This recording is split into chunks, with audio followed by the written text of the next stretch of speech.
Bien, chicos, muy buenas noches a todos ustedes. Vamos a continuar el avance del tema que estamos viendo ahora, que es la parte de psicología organizacional.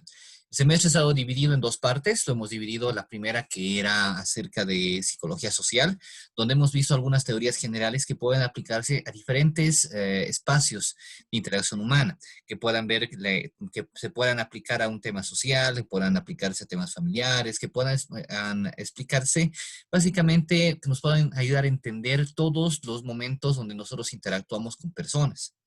Lo que estamos viendo ahora es retomar el concepto del hombre en sociedad, pero basarnos específicamente en los grupos sociales donde la persona vaya a estar. Para decir que lo que vamos ahora a hacer va a ser recapitular lo que ya hemos visto en las pasadas clases en lo que era psicología de grupos, pero esta vez con un enfoque netamente organizacional, que es a lo que nos vamos a enfocar ahora. Bien, como ya habíamos visto anteriormente, cuando hablamos de psicología organizacional, nos enfocamos en tres elementos, en tres tipos de análisis que debemos realizar. El primer análisis es a nivel individual, que es lo que hemos visto hace un tiempo atrás. Y en el análisis individual nos hemos concentrado, ante todo, en entender cómo funciona la persona a nivel individual. Sus micrófonos, chicos, si los pueden apagar, porfa. En el análisis individual nos concentramos en cómo la persona se desenvuelve como una persona unitaria en un entorno organizacional, en un entorno laboral.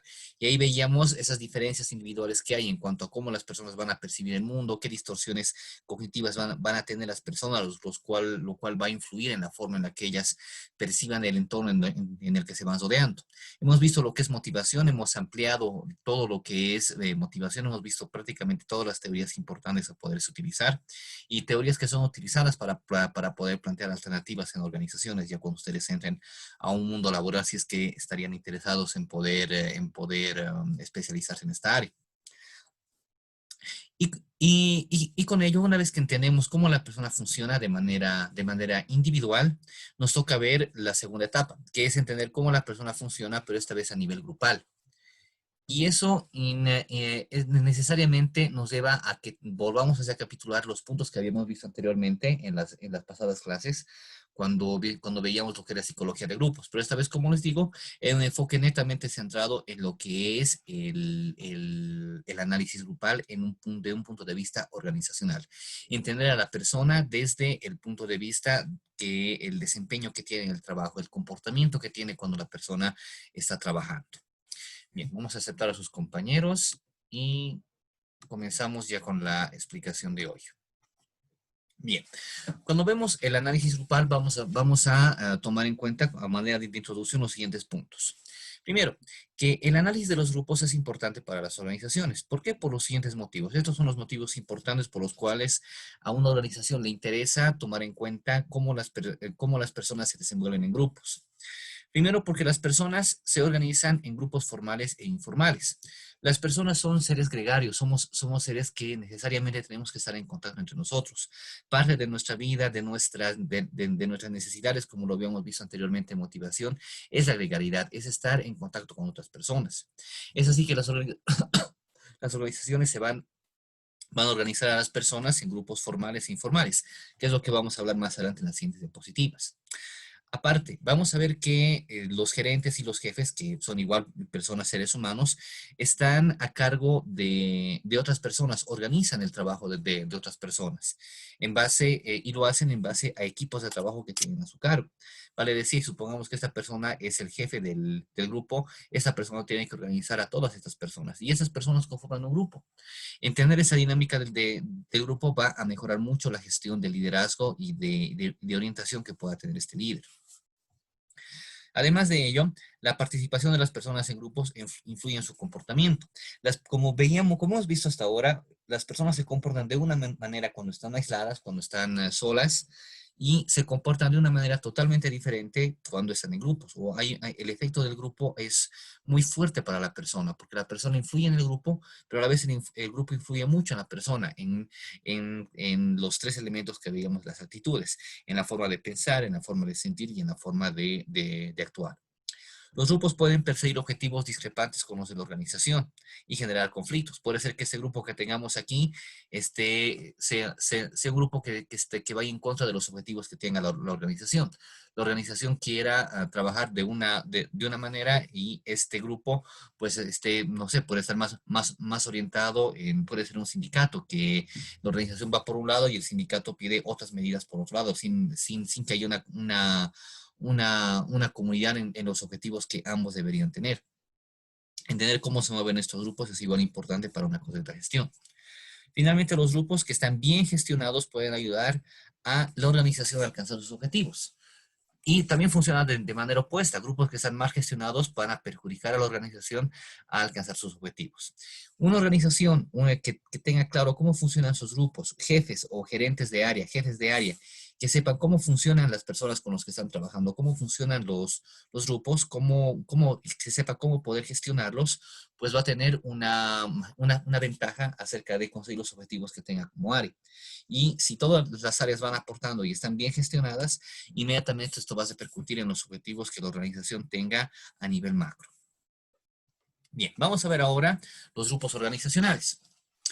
¿Qué son estos grupos organizacionales? Ya habíamos visto lo que son los grupos. Los grupos eran un conjunto de personas que tenían una interdependencia entre ellas. Pero esta era una mirada genérica que teníamos sobre los grupos. Esta va a ser una mirada más específica sobre grupos organizacionales.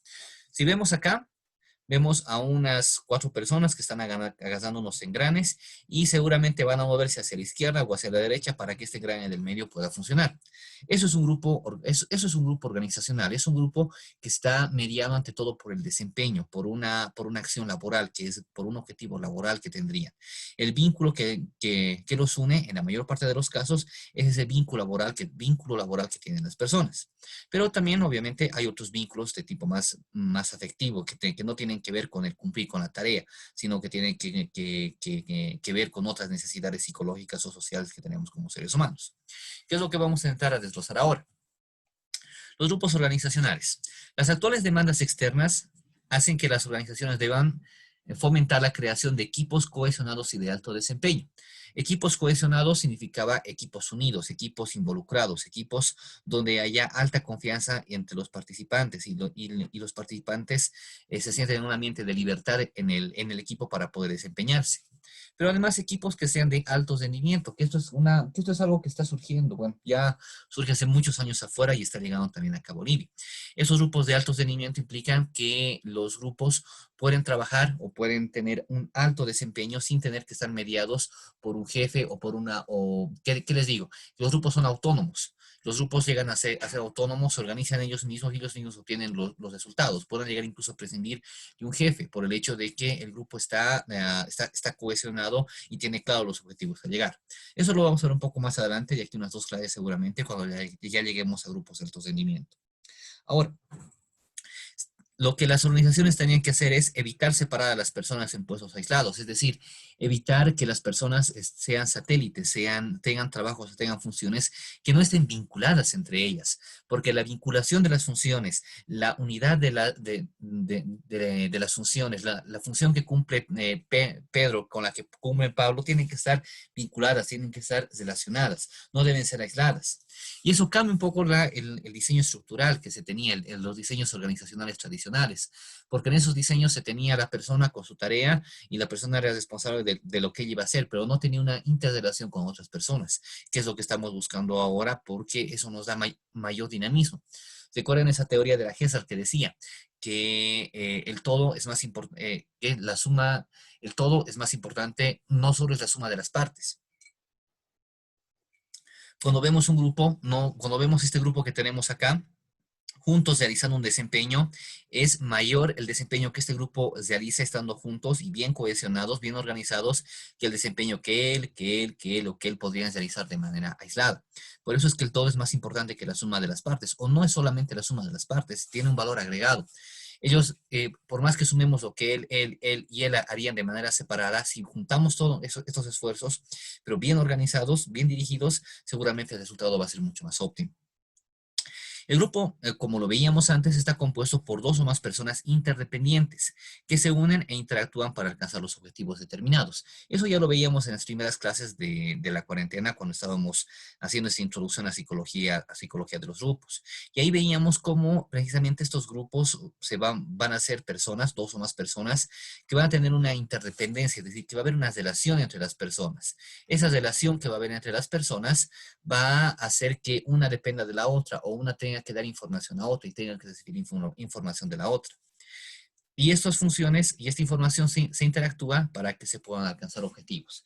Pero en este caso son objetivos netamente laborales, son objetivos netamente organizacionales, que tienen que ver ante todo con el desempeño de las personas en las organizaciones.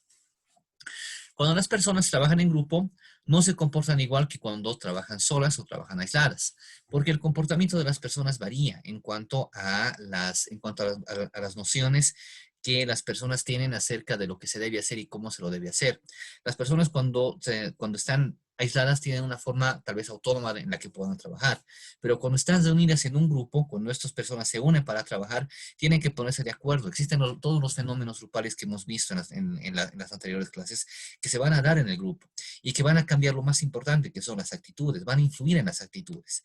Y influir en las actitudes es casi influir en un todo, es influir en comportamientos, en pensamientos y en afectos y en emociones. Entonces, cuando las personas se juntan para trabajar en grupo, pues todos estos factores salen a la luz.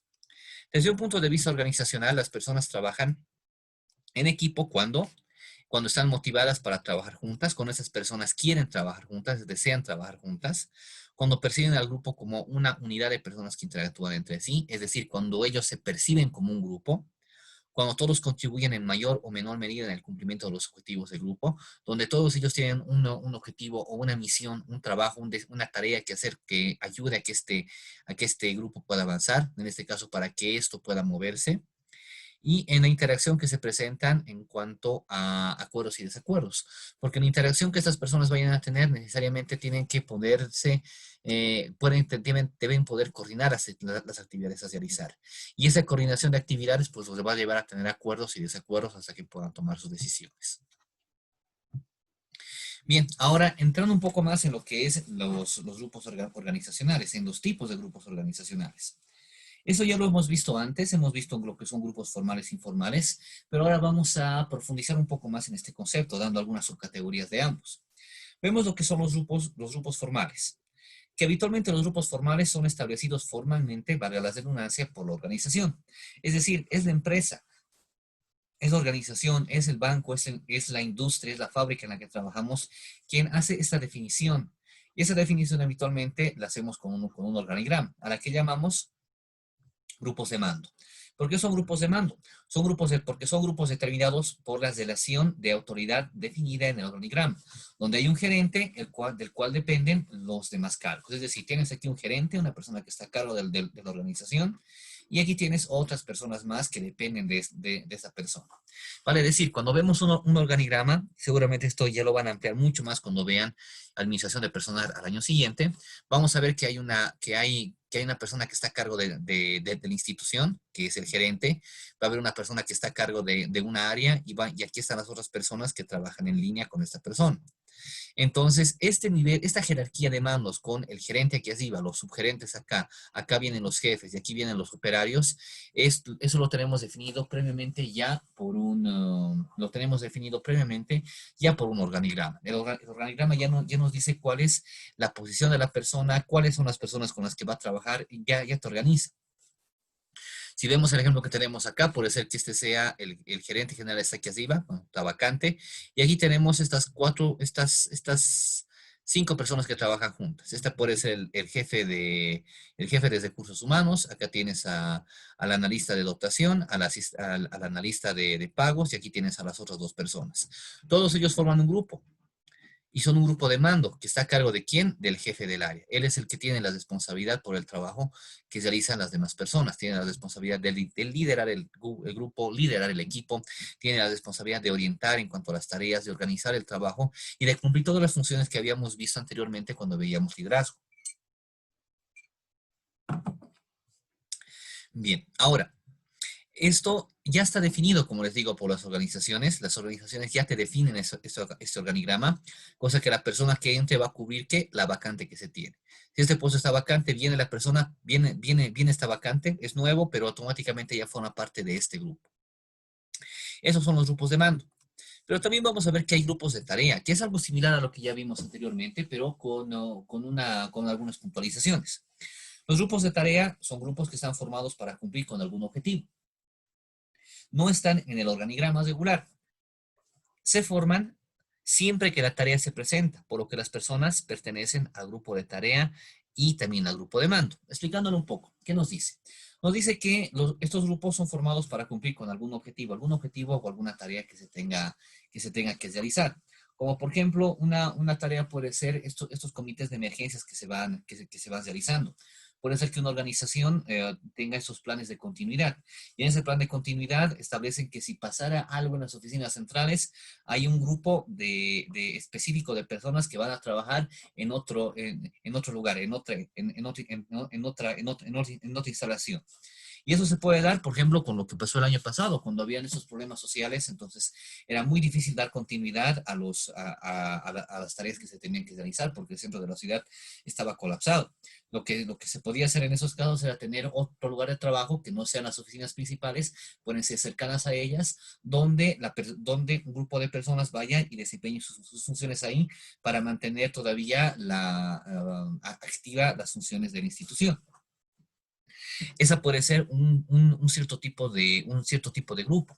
O también puede pasar esto cuando se hacen las planificaciones anuales. Cuando se hacen las planificaciones anuales se reúnen comités formados por el gerente general y los demás gerentes, donde se planifica y se hace un análisis de resultados. Esos análisis de resultados se los hace entre el mes de septiembre o octubre para hacer la planificación para el año siguiente. Estas reuniones que se va dando con este grupo, que son reuniones consecuentes, se convierten en un grupo de tarea y son reuniones que son consecutivas, cada año se las tiene que ir realizando. Entonces nos dice que estos grupos son formados para cumplir algún objetivo, pero ojo, que no están acá en el organigrama, son como comisiones que se van formando. Y como se forman comisiones, pues estas personas forman parte de otros grupos adicionales. Por lo que la persona que trabaja acá puede trabajar, puede ser este grupo al que pertenece, su grupo de mando, pero también va a tener este grupo de tarea, también va a pertenecer a este grupo de tarea cuando así sea necesario. Y estos grupos se van a formar siempre que la tarea se tenga que presentar, se vaya a presentar. En el caso de planificación, cada año se va a formar esta tarea. Puede haber un grupo que se encarga de hacer los agasajos para fin de año, para las cenas navideñas en las instituciones o para los aniversarios. Entonces puede haber un grupo conformado por diferentes personas de diferentes áreas que son designadas para que puedan trabajar en esto. Y esas personas cada año pueden organizar esta actividad, lo cual es igual grupo de tarea.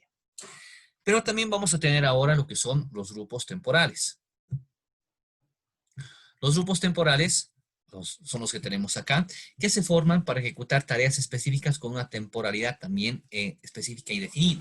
Para decir, ellos tienen una meta, tienen un objetivo que tienen que cumplir, cumplen el objetivo y el grupo se disuelve. Como ya lo habíamos visto antes nosotros en la parte de grupos, también estábamos tocando a este tipo de grupos, que también tienen una orientación a la tarea.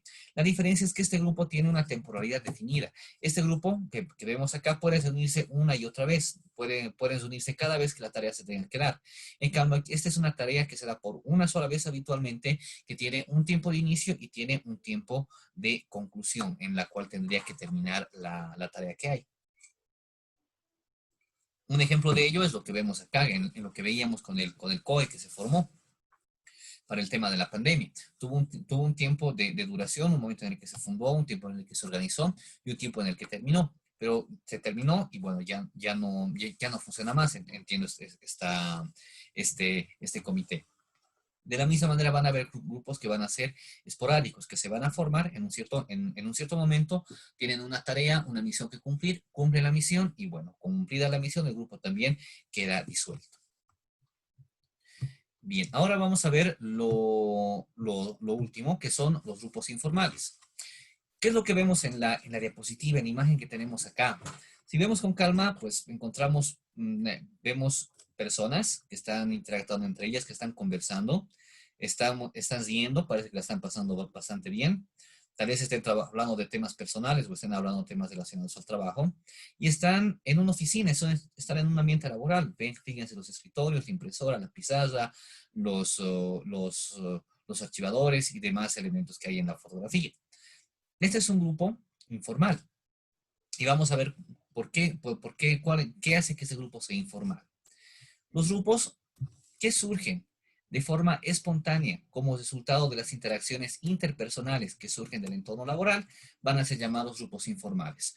Grupos de amigos, por así lo queremos ver en la organización. Son grupos que surgen de manera espontánea. Esa es una diferencia con el grupo formal, porque con los grupos formales no hay espontaneidad. Directamente la organización define a qué grupo tú vas a pertenecer por el cargo que tú tienes. Puede ser que uno entre a trabajar al área administrativa, pero tengas un amigo en el área de producción. Y tú por afinidad quisieras ir a trabajar con tu amigo en la parte de producción. Pero como el organigrama ya te da una estructura definida, tú no puedes hacer eso. Vas a trabajar directamente en el área que te toca con los grupos formales. Sin embargo, es probable que con el paso del tiempo te encuentres con tu amigo, compartas horarios de almuerzos, horarios de esparcimiento o actividades que se vayan a realizar dentro o fuera del establecimiento. Esos van a ser estos grupos informales, formados igual por dos o más personas que compartan, actitudes similares, que tengan similitudes, que es lo que vamos a ver a eso. Y vamos a ver ahora qué es lo que determina que un grupo sea informal y cuáles son las características que hacen que ese grupo quede unido. Ahora, lo primero que vamos a ver son los grupos primarios, que son los grupos pequeños compuestos por personas cercanas, caracterizados por amistad, lealtad, u otras cualidades personales comunes que pueda haber entre las personas. Los grupos formales en ocasiones también estos grupos formales pueden volverse en grupos informales, por el hecho de que si bien tú compartes una oficina con un grupo de personas, compartes una oficina, te llevas bien con las personas con las que tú vas compartiendo, lo que pasa lo que se espera que suceda es que hay una buena relación entre estas personas, que aparte de ser un grupo formal, también tengan características de un grupo informal. Porque fíjense que el grupo formal está orientado ¿a qué? A tareas, está orientado a un grupo de mando, a una jerarquía, que se tenga que cumplir con una misión que está designada. En cambio, los grupos formales tienen una orientación más de esparcimiento, más de socialización. Y lo que se espera es que las personas en estos grupos informales precisamente puedan llegar a eso, puedan llegar a socializar. Es por eso que este grupo primario sería ideal que también fuese nuestro grupo de referencia, nuestro grupo formal. ¿Por qué? Supongamos que estas personas forman parte de la misma oficina. Este es el equipo de recursos humanos. Él es el jefe, ella se encarga de contrataciones, el de pagos y se encarga de capacitación.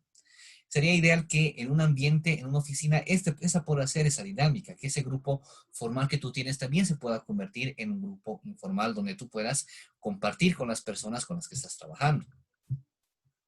Ahora, pero vemos que en muchas ocasiones no siempre es así, porque estos grupos primarios, estos grupos donde nosotros pasamos la mayor parte del tiempo en nuestra oficina, no siempre es así, porque a veces hay conflictos con esas personas de la oficina, no hay una buena relación, y eso quiebra el trabajo en equipo que se tendría que hacer. Grupos de interés. Son grupos formados para enfrentar problemas o alcanzar objetivos comunes, como una reivindicación laboral, una campaña solidaria, un agasajo o un festejo.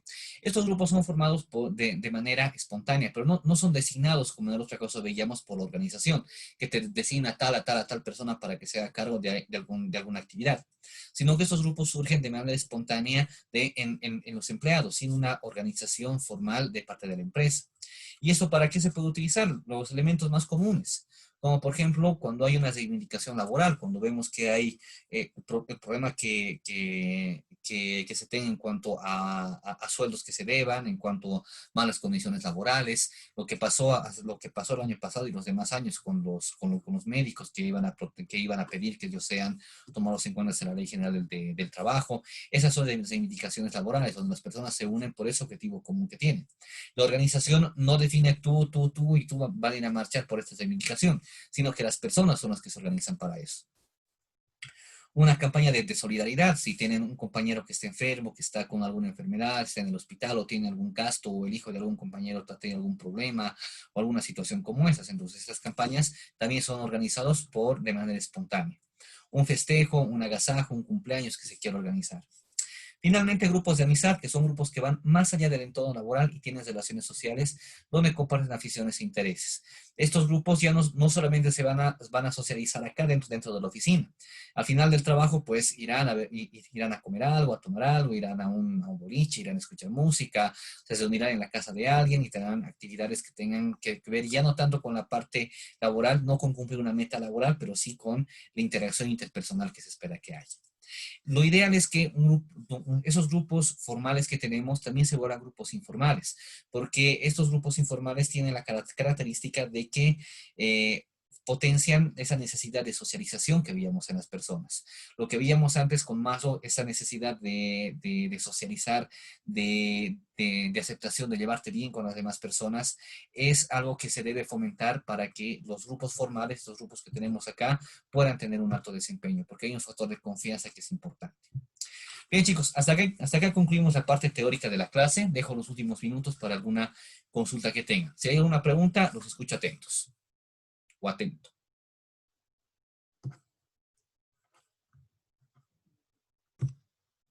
No, nada, ninguna pregunta, todo claro. ¿Puedo tomar su silencio común que todo esté entendido? Creo que sí, licenciado. Parece que sí, ¿no ve? Sí, Lice. Muy bien, chicos. Entonces, estamos iniciando con la parte de psicología de grupos. Supongo que eso nos va a llevar unas 3 clases aproximadamente, 3 a 4 clases. Vamos a ir avanzando, viendo todo lo que son los grupos, pero orientado directamente a lo que es una relación laboral. Bien, chicos, concluimos en eso entonces. Que tengan una buena noche.